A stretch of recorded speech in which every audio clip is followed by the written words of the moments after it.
cast out by his own family with nothing but empty pockets. One man gambled his last few dollars on a crumbling, forgotten house. He thought he was buying a cheap roof over his head. Instead, he bought a secret that would make him a millionaire overnight. Caleb Wallace stood in the center of a sprawling, glass-walled office in downtown Boston, the city skyline looming behind the man who had just dismantled his entire life. Raheem Wallace, a real estate titan whose ruthlessness was legendary in corporate circles, did not even look up from his mahogany desk as he delivered the final blow. "You walk out that door," Raheem said, his voice as cold and unyielding as polished granite, "and you are no longer a Wallace. Every account, every trust, the car, the apartment, it all stays. You want to throw away your legacy to build community centers for people who can't pay rent? Fine. Do it on your own dime." Caleb stared at the man who was supposed to be his father. For 26 years, Caleb had played the dutiful son, attending the right schools, smiling at the right galas, and suffocating under the weight of Raheem's crushing expectations. But when Caleb refused to authorize the demolition of a historic, low-income neighborhood to make way for one of Raheem's luxury high-rises, the fragile bond between them shattered completely. Reaching into his tailored jacket, Caleb pulled out his company credit cards, his apartment keys, and the key fob to his imported sedan. He placed them deliberately on the corner of Raheem's desk. "Keep it," Caleb said, his voice surprisingly steady. "I'd rather be broke than turn into you." Within 48 hours, the reality of his decision crashed down on him. True to his word, Raheem froze everything. Caleb's personal bank account, which he had naively assumed was safe, was tied to a family trust. It was drained, locked in a legal limbo that would take years to fight. All Caleb had left was a secret emergency fund, a little over $15,000. He had quietly squirreled away in a regional credit union, far from his father's financial surveillance. It was a pathetic amount for a man accustomed to Boston's elite, but it was enough to run. Caleb packed a single duffel bag of clothes, bought a beaten-up 15-year-old Honda Civic from a used car lot in the suburbs, and drove north. He had no destination, only a desperate need to put as many miles between himself and his father's empire as possible. His aimless journey ended in the forgotten logging town of Oak Haven, Maine. Oak Haven was a place bypassed by modern highways and economic booms, a town where the average age was rising as quickly as the local industry was dying. Caleb spent his first 2 nights sleeping in the freezing front seat of the Honda, parked outside an all-night diner. On the 3rd morning, a flyer pinned to the diner's community bulletin board caught his eye. County Tax Default Auction, Residential Properties. Desperation is a powerful motivator. Caleb attended the auction at the municipal building with a singular goal: buy a piece of property outright. No mortgage, no landlords, no strings attached. Most of the houses went for $30,000 or $40,000 to local flippers. Then, the auctioneer brought up a property that made the small crowd groan. Next up, 427 Willow Creek Road, the old Montgomery estate. 2 acres, heavily wooded. The structure is, well, it's sold as is. Opening bid is $5,000. Silence filled the room. No one raised a paddle. Caleb glanced at the blurry, black and white photo projected on the wall. The house was a sprawling, Gothic-style Victorian nightmare. The porch roof was sagging, the windows were boarded up, and the yard was a jungle of dead vines. It looked like a stiff breeze could knock it into kindling. "Do I hear 5,000? The auctioneer asked, sighing. Caleb raised his hand, 5,000 to the young man in the back. "Do I hear 6? No one moved. An elderly man sitting in the row ahead of Caleb turned around and whispered, "Son, you don't want that money pit. The foundation is cracked, and the pipes haven't seen running water since the 90s. Caleb offered a tight smile. "I just need a roof." Going once? Going twice? Sold? The auctioneer slammed his gavel. For $12,000 after closing costs, back taxes, and municipal fees, Caleb Wallace became a homeowner. He had exactly $2,000 left to his name. When he finally drove his sputtering Honda up the overgrown driveway of 427 Willow Creek Road, the sheer magnitude of his mistake became terrifyingly apparent. The house was massive, 3 stories of decaying wood and peeling gray paint, isolated by a thick perimeter of ancient oak trees. He unlocked the heavy front door, the hinges screaming in protest. Inside, the smell of damp wood and neglect was overpowering. Gray powder coated every surface. Cobwebs hung like ragged curtains from the grand, albeit rotting, chandelier in the foyer. It was a disaster. But as Caleb stood in the center of the ruined parlor, listening to the absolute silence of the Maine woods. A strange sense of peace washed over him. It was hideous. It was falling apart, but it was his. Raheem Wallace couldn't touch him here. The honeymoon phase of homeownership lasted exactly 3 hours, right up until Caleb realized the plumbing was completely rusted through and the electrical wiring was a fire hazard waiting to happen. Winter was fast approaching. The Maine nights were already dropping below freezing, and Caleb was sleeping on a cheap air mattress in the living room, huddled under 3 sleeping bags.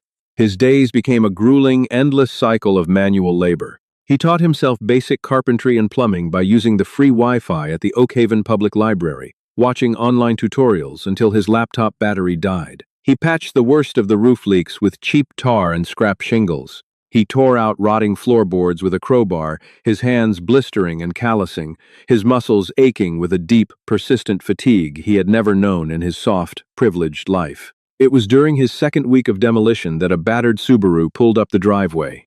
A woman in her late 30s, wearing a thick wool sweater and carrying a large cardboard tube, stepped out.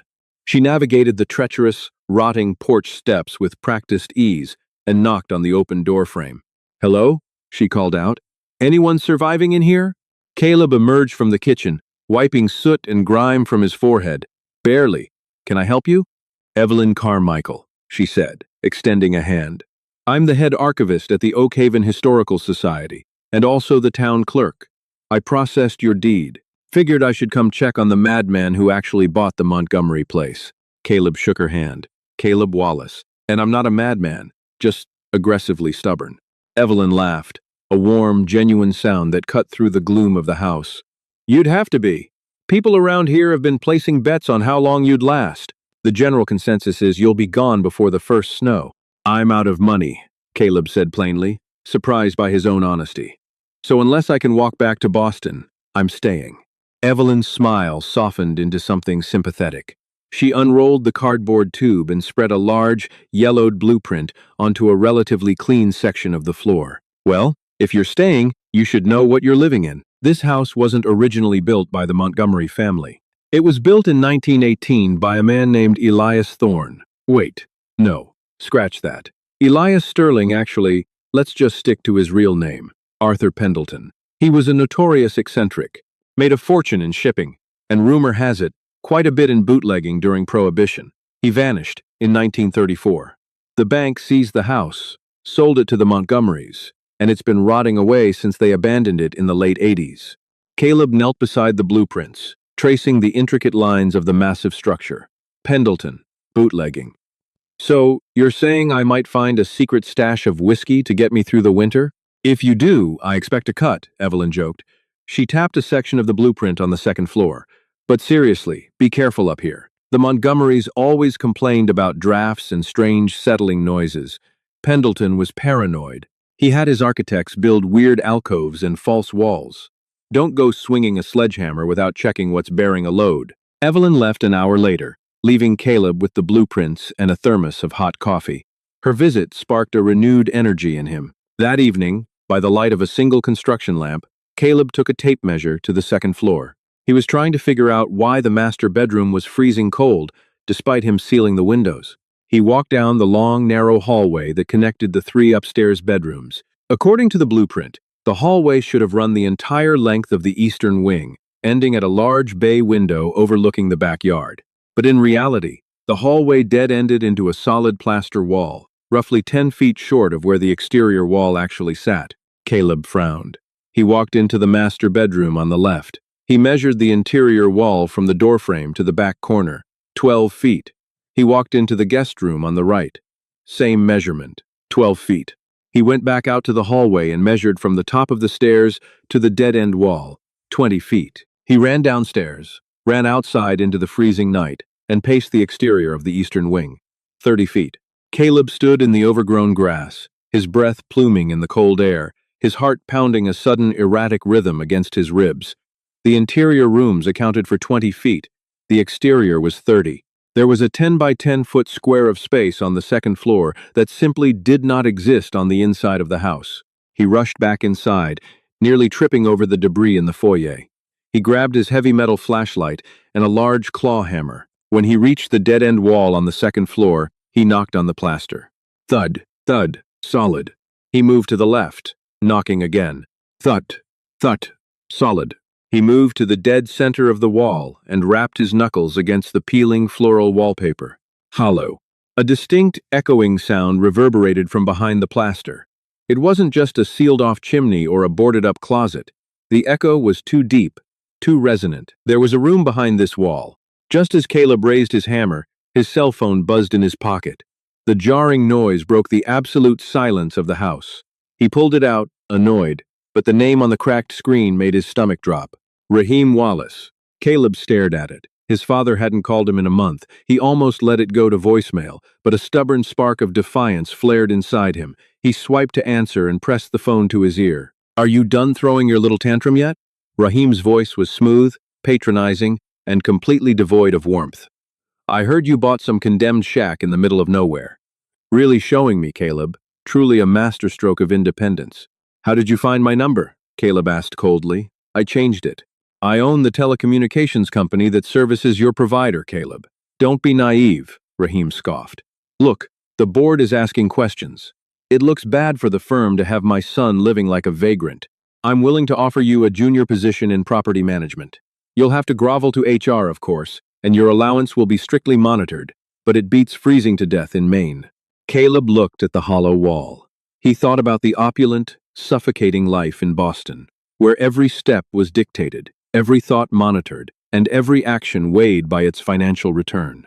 He looked down at his blistered hands, covered in grime, aching and raw. They were his hands. This was his house. "I'd rather freeze," Caleb said quietly. "You're a fool," Raheem snapped, his temper finally showing. "You have nothing. You are nothing without this family. When that house collapses on you, don't expect me to pay for the funeral." "Goodbye, Raheem." Caleb ended the call, blocked the number, and tossed the phone onto the floorboards. He picked up the heavy claw hammer. With both hands, he gripped the wooden handle, planted his feet firmly, and swung with everything he had. The iron claw of the hammer smashed through the brittle, century-old plaster with a deafening crack. A cloud of fine, white powder exploded into the hallway, filling Caleb's nose and throat. He coughed violently, waving his hand to clear the air, but he didn't stop. He swung again and again. Years of pent-up frustration, the stinging humiliation of his father's phone call, the exhaustion of the past month, all of it channeled into the swinging metal head. Wooden laths splintered. Chunks of plaster the size of dinner plates crashed to the floor, revealing a dark, gaping void beyond. Caleb dropped the hammer and pulled away a final, jagged piece of drywall with his bare hands, ignoring the sharp edges biting into his palms. He grabbed his heavy flashlight and aimed the beam into the darkness. The air that rushed out of the hole was incredibly stale, carrying a scent of dry paper, old leather, and something metallic, like copper pennies left in the sun. Caleb carefully stepped through the jagged hole, his boots crunching loudly on the debris. He stood up straight and swept the flashlight around.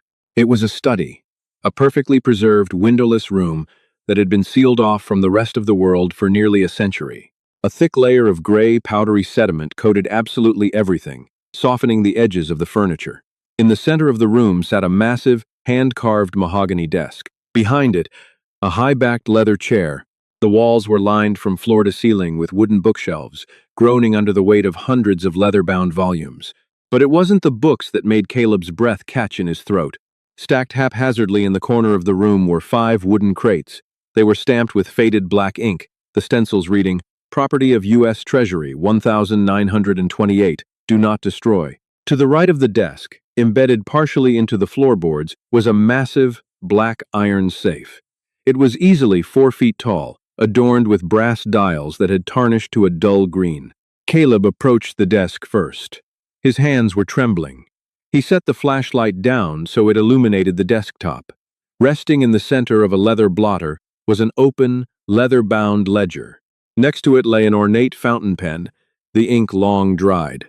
He gently picked up the ledger. The paper was brittle, yellowed at the edges. The handwriting was elegant, swooping cursive. Caleb read the last entry, dated the 14th of October, 1933. "They are closing in. The federal agents raided the warehouse on the docks tonight. They took the liquor, but they don't know about the paper. They don't know about the true wealth. I have sealed the chamber. If I do not return, This fortune belongs to the walls. Caleb carefully set the ledger down. He walked over to the wooden crates in the corner. He pulled a pocket knife from his jeans and pried the lid off the top crate. The rusty nails shrieked as they gave way. Caleb pulled the wooden lid back. Inside, wrapped tightly in heavy, waterproof wax paper, were neat, rectangular bundles. Caleb pulled one out. He carefully peeled back the wax paper. His heart stopped. Money. But it wasn't modern money. They were stacks of large-size United States banknotes, gold certificates. He recognized them from a history elective he'd taken in college. These were the bills the government had ordered the public to surrender during the Great Depression. The bundle in his hand was entirely composed of pristine, uncirculated $1,000 bills. Caleb's mind struggled to comprehend the math. There were at least 50 bundles in this crate alone. And there were 4 more crates. "This isn't real," Caleb whispered into the silent room. "This can't be real." He moved to the black iron safe. He expected it to be locked, impenetrable, requiring a professional safecracker. But as he knelt in front of it, he noticed something strange. The heavy brass handle was turned slightly to the right, and the massive locking bolts were visibly retracted from the doorframe. Arthur Pendleton, in his frantic rush to seal the room in 1933, had left the safe unlocked. Caleb gripped the cold brass handle and pulled. The heavy iron door groaned, fighting against a century of rust, but slowly swung open, revealing the dark interior. Caleb directed the flashlight beam inside. The bottom shelf contained heavy rectangular bars, gold bullion. Not enormous cinematic bricks, but smaller, manageable ingots, stacked neatly like cordwood. Caleb reached out and picked one up. The sheer, dense weight of it in his palm was staggering. On the top shelf sat 3 flat, velvet-lined mahogany display boxes. Caleb carefully lifted the first box and opened it. Inside, pressed beneath a pane of glass, was a sheet of postage stamps. Even with his limited knowledge of philately, Caleb knew exactly what he was looking at.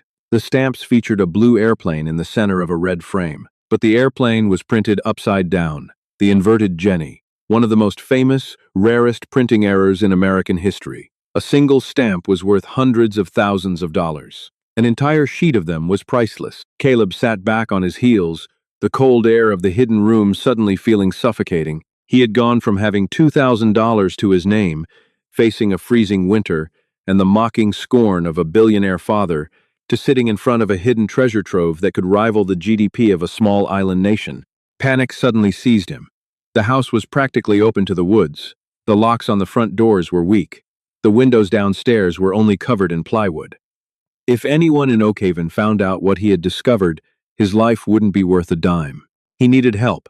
He needed someone who understood history, who knew the laws regarding found property, and, most importantly, someone he could trust. There was only one person in this town who fit the bill. Caleb scrambled out of the hidden room, his boots sliding on the plaster debris. He grabbed his coat, sprinted down the rotting stairs, and ran out to his battered Honda Civic. He threw the car into gear, the tires spinning violently in the gravel driveway before catching traction. 10 minutes later, he was banging on the front door of Evelyn Carmichael's small cottage on the edge of town. Evelyn opened the door, wearing a thick bathrobe, looking alarmed. "Caleb? It's almost midnight. What happened? Did the roof collapse?" Caleb stood on her porch, covered head to toe in white plaster dust, looking like a madman. His eyes were wide, his breathing erratic. "Evelyn," he panted, gripping the doorframe. "You need to come with me, right now." "Caleb, you're scaring me. What's going on?" "I found it," Caleb said, his voice trembling with a mixture of terror and absolute exhilaration. "I found Arthur Pendleton's room. And, Evelyn, I think I just bought the most expensive house in America." Evelyn stared at the jagged hole in the plaster wall, her breath catching in her throat as the beam of Caleb's heavy flashlight swept across the hidden chamber. She had spent her entire professional life studying the forgotten corners of Oakhaven's history, archiving faded photographs and cataloging local legends, but nothing could have prepared her for the reality of Arthur Pendleton's lost sanctuary. Stepping carefully over the shattered laths and crumbling drywall, she entered the room. The oppressive scent of aged paper and cold iron immediately surrounded them. She didn't look at the stacks of gold bars first, nor did she focus on the wooden crates overflowing with vintage currency. Instead, she walked directly to the mahogany desk, her eyes locked on the leather-bound ledger. With trembling hands, She pulled a pair of white cotton archival gloves from her coat pocket, slipped them on, and gently touched the fragile pages. "This is impossible," she whispered, her voice barely carrying over the draft whistling through the house. Arthur Pendleton was a ghost story. People said he fled to Europe. Others said he was murdered by his own bootlegging syndicate and thrown into Casco Bay. But he was here. He was planning to come back for this. "Can I keep it?" Caleb asked, his voice tight with an anxiety that bordered on panic. He stood near the open iron safe, looking between the staggering fortune and the woman who represented the only ally he had in the world. "Legally, Evelyn. I bought the house at a county tax auction, as is. Does as is cover $50 million hidden in the walls?"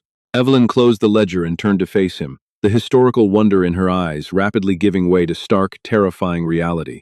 "That depends entirely on how quietly we move, Caleb. The Gold Reserve Act of 1934 made it illegal for private citizens to hoard monetary gold. While those restrictions were lifted in the 70s, the federal government, especially the IRS, has a notoriously aggressive stance on found treasure. They will hit you with an inheritance tax, an income tax, and possibly attempt civil forfeiture if they can argue this money was generated through illegal bootlegging."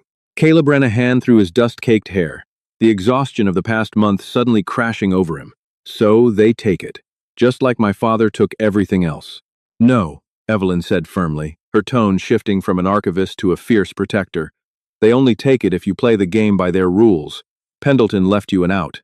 The gold and the currency are a legal nightmare, but the stamps, those inverted jennies in the display boxes, stamps are considered collectibles, personal property. They are vastly easier to liquidate privately through auction houses without triggering a massive federal raid on day one." Paranoia, cold and sharp, took root in Caleb's chest. The isolated nature of the house, which had felt like a sanctuary just hours ago, now felt terribly vulnerable. Any passing hunter, any curious teenager, or worse, any of Raheem Wallace's private investigators could stumble upon the property. They spent the next 4 hours working in frantic, absolute silence. They hauled the heavy wooden crates and the mahogany display boxes down the treacherous staircase, loading them into the trunk of Evelyn's battered Subaru. The gold bars were agonizingly heavy, forcing Caleb to make dozens of trips, his muscles screaming in protest, while Evelyn wrapped each ingot in old blankets to muffle the metallic clinking. By the time the sun began to peek over the dense main tree line, casting long, gray shadows across the overgrown yard, the hidden room was completely empty, save for the heavy iron safe and the desk. Caleb and Evelyn drove in a tense convoy to Portland, the morning fog clinging to the highway. Evelyn knew a man, Jonathan Hayes, a brilliant but reclusive estate attorney who specialized in high-net-worth antiquities and deeply despised the corporate conglomerates that were buying up the New England coastline. Hayes's office was tucked away in a nondescript brick building near the waterfront. When Evelyn placed the first mahogany display box on his conference table and opened it, the notoriously stoic lawyer actually dropped his reading glasses. "I have seen individual inverted jennies sell for $2 million, Hayes murmured, bringing a jeweler's loupe to his eye to inspect the pristine blue and red ink. "You have an entire, unsevered block. And from the look of those crates in the hall, you have millions in uncirculated 1928 gold certificates. Mr. Wallace, if this is authenticated, you are sitting on one of the most significant private hoards discovered in American history. But we have a massive problem. Taxes," Caleb said grimly. "Worse," Hayes replied, pulling a thick file from his desk. "Your father." Caleb's blood ran cold. "Raheem has nothing to do with this. I bought the house with my own money." Hayes spun his laptop around to face Caleb. On the screen was a newly filed injunction from the Federal District Court of Massachusetts. Raheem Wallace's legal team filed this at 6 in the morning. They are claiming that the $15,000 you used to purchase the tax deed in Oakhaven was embezzled from a restricted family trust. It's a completely fabricated claim, of course. But with his money, he doesn't need to be right. He just needs to tie you up in court." Evelyn gasped. "If the court grants the injunction, the property is frozen. They'll send federal marshals or county sheriffs to secure the premises." "Exactly," Hayes said, his eyes narrowing. "Raheem wants to force you into a state of total destitution so you'll come crawling back. If his investigators step foot inside that house and see a smashed wall and an empty safe, They will tear your life apart, trying to find what was inside. We need to secure the assets, pay the astronomical tax burden preemptively, and establish an irrevocable blind trust before Rahim's legal strike force lands. The race against the clock began. For the next 72 hours, Caleb did not sleep. While Hayes leveraged his connections in the high-end auction world to broker a private, deeply discreet offshore sale of half the vintage currency and the gold bullion, Evelyn worked tirelessly to catalog every single item to ensure perfect legal compliance. Caleb was forced to embrace the very tactics he despised in his father: ruthless efficiency and aggressive legal maneuvering. But unlike Rahim, Caleb wasn't doing it to destroy anyone. He was doing it to build an impenetrable fortress around his newfound freedom. By the end of the third day, Hayes slammed a heavy stack of documents onto the conference table. "It is done," Hayes announced, wiping a bead of sweat from his brow. $32 million, after all federal and state taxes have been aggressively estimated and held in escrow, is now sitting in a secure, decentralized trust in Liechtenstein, completely out of the jurisdiction of the Massachusetts federal courts. The remaining stamps are locked in a subterranean Swiss vault. You are bulletproof, Caleb. But the victory was interrupted by the buzzing of Caleb's new burner phone. It was an automated alert he had set up on the county dispatch system. "Sheriff's deputies," Caleb said, his voice dropping to an icy whisper. "They're at the house, and they aren't alone." The black, armored Cadillac Escalade looked obscenely out of place, parked on the overgrown, muddy driveway of 427 Willow Creek Road. Two county sheriff cruisers were flanked behind it, their lights off, engines idling in the freezing afternoon air. Caleb pulled up in his sputtering Honda Civic, the engine knocking loudly in the tense silence of the Maine woods. He stepped out, his boots sinking into the mud. Evelyn stepped out of the passenger side, her jaw set, clutching a leather briefcase to her chest. Standing on the rotting porch, flanked by two towering private security guards in sharp suits, was Rahim Wallace. He wore a tailored cashmere overcoat, his silver hair perfectly coiffed, looking at the crumbling Victorian mansion with an expression of profound disgust. "I have to admit, Caleb," Rahim called out as his son approached the porch steps, "when you said you wanted independence, I didn't picture you living in a condemned rat nest. The smell alone is enough to induce vomiting." "You're trespassing, Rahim," Caleb said evenly, stopping at the base of the stairs. He felt no fear. The crushing intimidation that his father had wielded over him for 26 years had completely vanished, replaced by a quiet, absolute certainty. "I don't trespass. I foreclose," Rahim sneered, snapping his fingers. One of the men in suits produced a thick sheaf of legal papers. "I have a federal injunction. The funds you used to purchase this pathetic pile of firewood were illegally withdrawn from the Wallace Family Trust. As of an hour ago, this property is in receivership. My team is going to tear it down to the foundation to see what other assets you've squandered." Rahim walked slowly down the steps, stopping inches from Caleb. "You thought you could outsmart me? You thought you could run off to the woods and play the noble, starving martyr? You are nothing, Caleb. Now, hand over the keys, or the deputies waiting in those cruisers will arrest you for grand larceny." Caleb didn't flinch. He didn't yell. Instead, he reached into his jacket pocket and pulled out a heavy, ornate brass key, dropping it onto the muddy ground at Rahim's feet. "Go ahead," Caleb said, his voice echoing off the dying oak trees.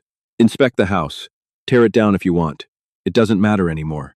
Rahim frowned, a flicker of uncertainty breaking his arrogant facade. He gestured to his men, who immediately pushed past Caleb and Evelyn, storming into the dark foyer of the house. For 10 agonizing minutes, the sounds of heavy boots stomping across the floorboards echoed through the property. Finally, the lead security man appeared in the doorway, his suit coated in white plaster dust. He looked visibly confused. "Mr. Wallace," the guard called out nervously, "there's nothing inside, just a bunch of rotting wood and a smashed wall on the second floor. There's an empty safe, but it's completely cleared out." Rahim's face flushed a deep, dangerous crimson. He turned back to Caleb, his eyes narrowing into venomous slits. "What did you find, Caleb? What was in that house?" Evelyn stepped forward, opening her leather briefcase. She pulled out a single, neatly typed document and handed it not to Rahim, but to the lead sheriff's deputy who had approached the porch. "Deputy," Evelyn said clearly, "what you are holding is a certified ruling from the Maine Supreme Court, expedited this morning. It validates the complete and total legality of the tax auction purchase. Furthermore, It contains a signed affidavit from the Federal Bureau of Investigation and the IRS, confirming that all assets recovered on this property have been legally declared, taxed, and moved into a sovereign trust. Mr. Wallace's injunction from Massachusetts holds zero jurisdiction over assets that have already been federally cleared and transferred. Rahim snatched the paper from the deputy's hand, his eyes scanning the dense legal text. His hands began to shake as he read the estimated tax payment figures. 30 million, Rahim stammered, the color completely draining from his face. He looked at Caleb, truly seeing his son for the first time, not as an extension of himself, not as a subordinate, but as an equal, as an adversary who had just delivered a fatal blow. You don't just lose this house today, Rahim, Caleb said, taking a step forward, forcing his father to physically step back into the mud. While you were busy filing bogus injunctions to steal a $12,000 piece of rotting wood, my attorney, Jonathan Hayes, was making a few acquisitions of his own. You know that massive luxury development you've been trying to build on the Oakhaven waterfront? The one requiring you to buy out the town's municipal debt? Rahim's breathing became ragged. You wouldn't. I already did, Caleb said softly. I bought the debt. All of it. I own the notes on the land you need. And I am placing the entire waterfront into a permanent conservation trust managed by the Oakhaven Historical Society. Your development is dead. Your expansion into Maine is dead. And if you ever contact me, or Evelyn, or step foot in this county again, my legal team will bury your company in so much antitrust litigation, your shareholders will beg for your resignation. Silence descended upon the overgrown yard. The wind howled through the skeletal branches of the oak trees, sounding almost like a cheer. Rahim Wallace looked at the crumbling house, then at the millions of dollars worth of legal documentation in his hand, and finally at the son who had completely dismantled him. He had no leverage, no threats, and no power left to wield. Without a single word, Rahim turned, his expensive shoes squelching in the mud, and climbed into the back of his armored SUV. Caleb and Evelyn watched as the convoy reversed down the long driveway and disappeared onto the main road, the flashing lights of the cruisers fading into the distance. Caleb let out a long, shuddering breath, the adrenaline finally leaving his system. His legs felt weak, but his soul felt lighter than it had in 26 years. He turned to look at the massive, decaying Victorian house. It was still a disaster. The roof still leaked, the plumbing was still non-existent, and the porch was still a hazard. Well, Evelyn smiled, bumping her shoulder against his. I suppose you have enough money to hire a decent contractor now. No, Caleb smiled back, rolling up the sleeves of his dust-covered jacket. I think I'm going to fix it myself. I've got nothing but time. Over the next 3 years, Oakhaven experienced a quiet, miraculous renaissance.